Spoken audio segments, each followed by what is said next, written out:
You know that strange kind of conversation that never really ends, but never really goes anywhere either. It's there every day. Messages, replies, small check-ins. Nothing intense, nothing clearly defined, just constant. And if you stop for a second and ask yourself why it's still there, the answer doesn't come as easily as it should. Because it's not confusion in the way people think. It's something quieter than that. Most people would look at this situation and simplify it.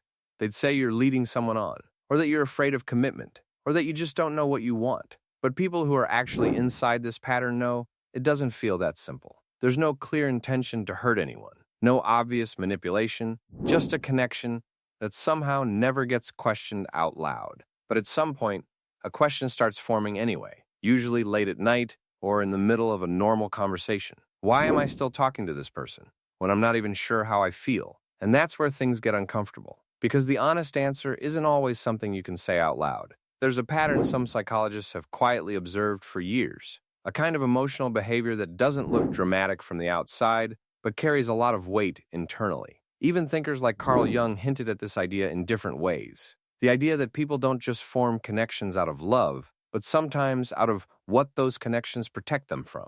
And that's where this starts to make more sense. Sometimes you're not holding on to a person, you're holding on to what their presence prevents you from feeling. Because being completely alone with your thoughts feels different. There's no distraction, no incoming message, no small moment of reassurance waiting on your screen, just silence. And not everyone is comfortable with that kind of silence. So the connection stays.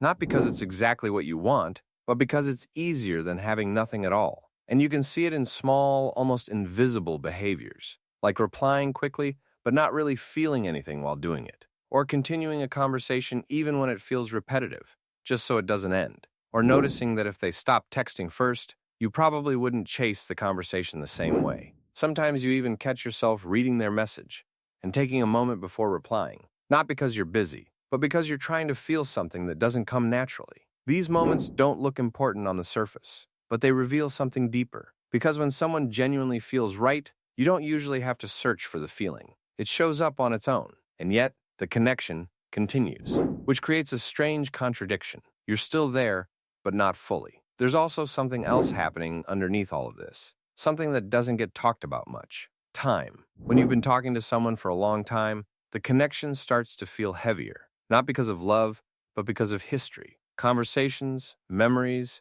shared routines, they build a kind of emotional structure. And walking away from that doesn't feel like ending a conversation. It feels like removing something that's been quietly present in your life for years. So instead of leaving, you stay. Not because it's right, but because it's familiar. Modern behavioral research, even ideas explored in Thinking Fast and Slow, suggest that the human brain often prioritizes familiarity over uncertainty. We don't always choose what feels best. We choose what feels known.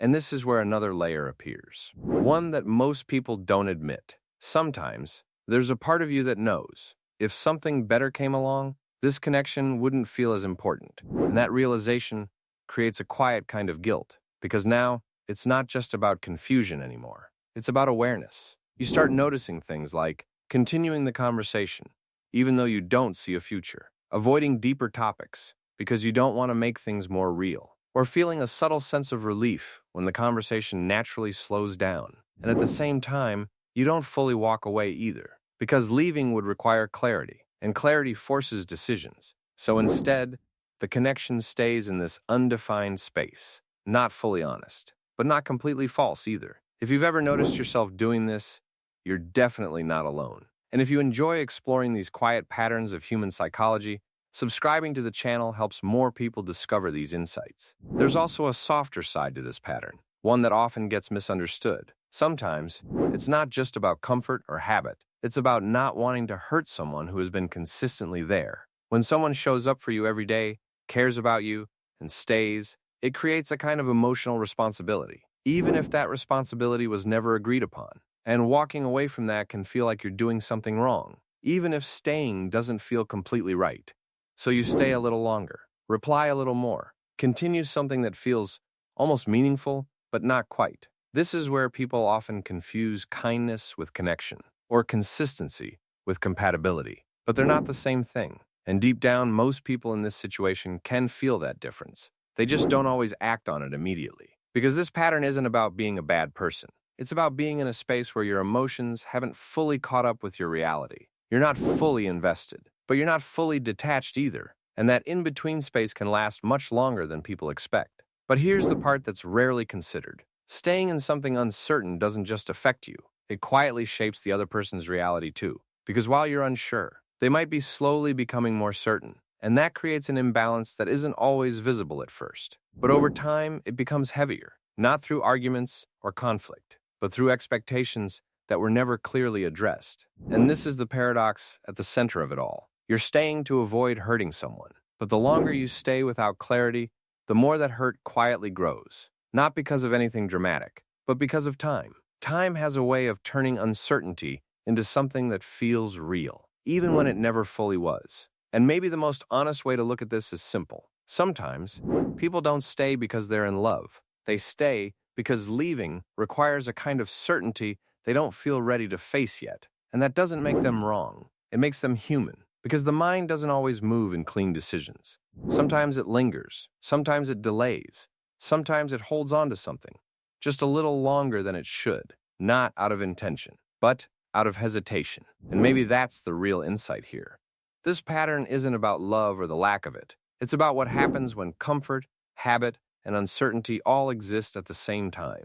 And understanding that doesn't solve everything immediately, but it does make things clearer. There are many quiet patterns like this hidden inside human behavior. And sometimes, simply noticing them is the first step toward understanding what you actually feel.